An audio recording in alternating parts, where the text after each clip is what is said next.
दोस्तों, ईरान की आईआरजीसी ने अमेरिका के 39 एयरक्राफ्ट ध्वस्त कर दिए हैं। $29 बिलियन का नुकसान अमेरिका को हुआ है। वहीं दूसरी तरफ अमेरिका के हमलों के बावजूद ईरान के मिसाइल लॉन्चर, मिसाइल साइटें, मिसाइल ठिकाने बिल्कुल वैसे ही एक्टिव हैं। ये बात अमेरिका की ही रिपोर्ट्स में कही जा रही है। सबसे पहले तो आप ये तस्वीर देखिए, ये जारी की गई है फार्स न्यूज एजेंसी के हवाले से। यहाँ पर बताया जा रहा है कि US congressman, according to reports, we have lost 39 aircraft in the war with Iran up to 1 month ago, some of which have no replacement. यानी कि हमने ईरान के साथ जंग में 39 एयरक्राफ्ट अपने गवा दिए हैं और कुछ तो ऐसे हैं जिन्हें रिप्लेस भी नहीं किया जाता, यानी कि उनकी जगह कोई और प्लेन भी नहीं ले सकता। ऐसे एयरक्राफ्ट हमने गवा दिए हैं। ये बात जो अमेरिका के कांग्रेसमैन हैं, यानी कि जो सांसद हैं, वो कहते हुए दिखाई दे रहे हैं। ये डेमोक्रेटिक सांसद हैं। इनको लेकर जो खबरें हैं वो भी सामने आई है। लिखा हुआ है, यूएस के डेमोक्रेटिक सांसद एड केस ने कहा कि 28 फरवरी को ईरान के साथ युद्ध शुरू होने के बाद से अमेरिका ने 39 प्लेन खो दिए हैं। उन्होंने एक यूएस डिफेंस पब्लिकेशन की रिपोर्ट का हवाला देते हुए ये बात कही। केस ने कहा कि द वॉर जोन की एक रिपोर्ट के मुताबिक हमने लगभग 39 विमान खो दिए, और ये एक पुरानी रिपोर्ट है जो लगभग 1 महीने पहले आई थी। उन्होंने हर्ट्ज से पूछा कि क्या पेंटागन ने उन सभी प्लेन्स पर रखरखाव की लागत का हिसाब लगाया है।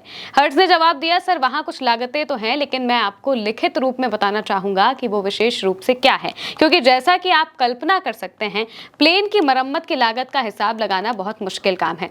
यानी कि अमेरिका की संसद में लगातार सवाल जवाब हो रहा है। मौजूदा सरकार से, उनके नुमाइंदों से सवाल पूछा जा रहा है कि भाई, आपने ईरान के साथ जंग की, हमारे इतना सारा नुकसान हो गया, इसको लेकर आप क्या कहते हैं? आपने इस बारे में पहले सोचा था या नहीं सोचा था? ये बातें कहते हुए वो दिखाई दे रहे हैं। यूएस टुडे के हिसाब से लिखा गया है कि पेंटागन ने ईरान में युद्ध की लागत बढ़ाकर $29 अरब कर दी है, जबकि संघर्ष शुरू हुए अभी 9 ही हफ्ते हुए हैं। पिछले हफ्ते ट्रंप प्रशासन ने इसकी लागत $25 बिलियन होने का अनुमान लगाया था। पेंटागन के कार्यवाहक नियंत्रक जूल्स हर्ट्ज III ने कहा कि हाउस एप्रोप्रिएशन समिति को वो बताते हैं कि अब हमें लगता है कि ये $29 अरब के ज़्यादा करीब है। यानी कि जब पहले रिपोर्ट आती है पेंटागन की, तो कहा जाता है कि हमारा नुकसान $25 अरब का हुआ है, $25 बिलियन का हुआ है। अब महज 1 हफ्ता बीता है उस रिपोर्ट को आए। अब धीरे धीरे जो अमेरिका का पेंटागन है, यानी कि जो रक्षा विभाग है, वो एक एक करके बातें सामने लाने लगा है, क्योंकि वो एक साथ रिपोर्ट में अगर बता देंगे कि हमारा 1 ट्रिलियन का नुकसान हो गया है, तो पूरे देश में हाहाकार मच जाएगा। इस वजह से धीरे धीरे वो आंकड़ों को ला रहे हैं और बता रहे हैं कि हमारा कितना नुकसान हुआ है। हॉर्मुज़ लेटर के हवाले से आगे बताया गया है कि अमेरिका के हमलों के बावजूद ईरान का उस तरीके का नुकसान नहीं हुआ है जैसा उन्होंने अंदाजा लगाया था। यानी कि एक तरफ कैसे अमेरिका में $29 बिलियन का नुकसान हो चुका है, 39 से ज्यादा एयरक्राफ्ट उनके ध्वस्त हो चुके हैं, वहीं दूसरी तरफ ईरान को बहुत बड़ा कोई नुकसान नहीं हुआ है। एनवाईटी के अनुसार से बताया जा रहा है, लिखा गया है कि अमेरिका के गोपनीय खुफिया आकलन दिखाते हैं कि ईरान के पास हॉर्मुज़ स्ट्रेट के साथ साथ 33 में से 30 मिसाइल साइटों तक ऑपरेशनल पहुंच अभी भी है। ईरान के पास 33 मिसाइल साइटें थीं, 33 में से 30 मिसाइल साइट अभी भी ईरान के पास हैं। वहां से मिसाइलें लॉन्च हो सकती हैं, वो पूरी तरह से फंक्शनल हैं, काम कर रही हैं, और उसके पास मिडिल ईस्ट मिसाइल भंडार का लगभग 70% हिस्सा भी मौजूद है। ये बात ट्रंप और हेक्सेथ के उन सार्वजनिक दावों के सीधे तौर पर विपरीत हैं जिनमें उन्होंने कहा था कि ईरानी सेना पूरी तरह से तबाह हो चुकी है। इसके अलावा ईरान के पास अपनी लगभग 90% अंडरग्राउंड मिसाइल भंडारण और लॉन्च सुविधाओं तक भी पहुंच बनी हुई है, जिन्हें अब आंशिक रूप से या पूरी तरह से ऑपरेशनल माना जा रहा है। यानी कि ईरान के अंडरग्राउंड मिसाइल लॉन्चर पूरी तरह से सुरक्षित हैं, जहां से वो मिसाइल लॉन्च करते हैं वो साइटें पूरी तरह से सुरक्षित हैं। अमेरिका के तमाम हमलों के बावजूद हमले कैसे किए गए थे, इसके बारे में भी रिपोर्ट सामने आई है। ईरानियन लेटर के हवाले से लिखा गया है कि क्षेत्रीय रिपोर्ट्स के मुताबिक इस्फहान के पास ईरान के एक अंडरग्राउंड मिसाइल बेस पर जंग के दौरान कथित तौर पर लगभग 20 बार हमला किया गया था।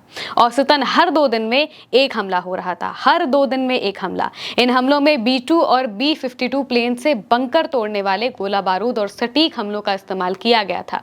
बमबारी की इतनी इंटेंसिटी के बावजूद कहा जा रहा है कि ये स्थल हर बार कुछ ही घंटों के अंदर फिर से काम करने लगा।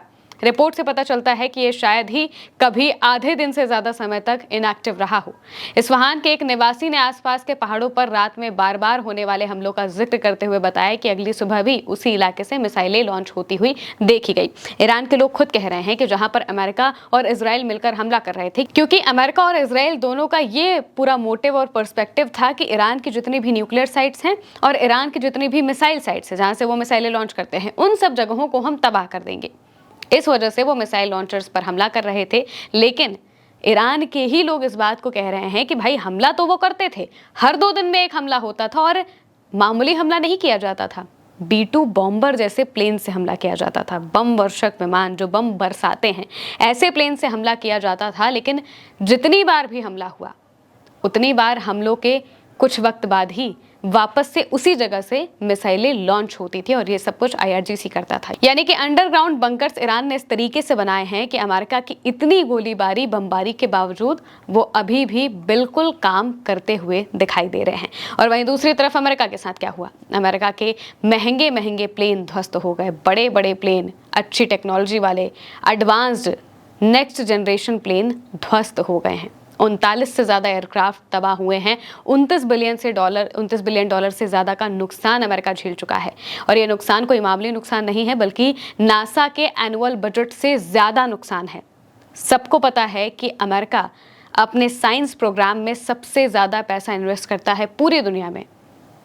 भारत की अगर हम बात करें तो इसरो पे इंडिया जितना खर्च करता है उसका न जाने कितना गुना ज़्यादा नासा पर खर्च किया जाता है साइंस प्रोजेक्ट्स के लिए, दुनिया में अलग अलग चीज़ें खोजने के लिए। और इसका बजट 1 साल का 25 बिलियन डॉलर के आसपास का ही होगा। और उससे ज़्यादा का खर्चा महज 1 महीने की 40 दिनों की जंग में अमेरिका कर चुका है। और ये तो शुरुआती रिपोर्ट्स हैं, बार बार रिपोर्ट्स में आंकड़े बढ़ते जा रहे हैं, जिसका मतलब ये है कि सिर्फ 29 बिलियन डॉलर ही नहीं बल्कि असल आंकड़ा इससे कहीं ज़्यादा होने वाला है। जिसका मतलब ये है कि अमेरिका को भयानक नुकसान हुआ है। और अमेरिका जैसा नुकसान ईरान में देखना चाहता था, वैसा नुकसान उनका खुद का हो गया है। ईरान में वो मिसाइल लॉन्चर्स ध्वस्त करना चाहते थे, जो कि वो नहीं कर पाए। अलग अलग अमेरिकी रिपोर्ट्स ही इस बात को कह रही हैं कि ईरान के पास अभी भी अपनी 90% मिसाइल कैपेबिलिटीज मौजूद हैं। उनके जो मिसाइल लॉन्चर्स हैं, 33 में से 30 लॉन्चर अभी भी बिल्कुल ठीक है, वहां से मिसाइलें लॉन्च हो सकती हैं। ये बात वहां की रिपोर्ट्स में ही कहा जा रहा है, अमेरिका की रिपोर्ट्स में कहा जा रहा है, कोई ईरान की रिपोर्ट में नहीं। अमेरिका ही इस बात को कह रहा है कि ईरान के पास अभी भी लड़ने के लिए बाकायदा साजो सामान मौजूद है। वहीं अमेरिका के राष्ट्रपति डोनाल्ड ट्रंप को भागे भागे चीन जाना पड़ रहा है इस जंग को रोकने के लिए, क्योंकि ईरान के पास अभी भी लड़ने की क्षमता मौजूद है और इसे वो तोड़ नहीं पाए हैं। फिलहाल के लिए मेरे यानी महिमा के साथ इस खबर में इतना ही। आप देखते रहिए उल्टा चश्मा यूसी।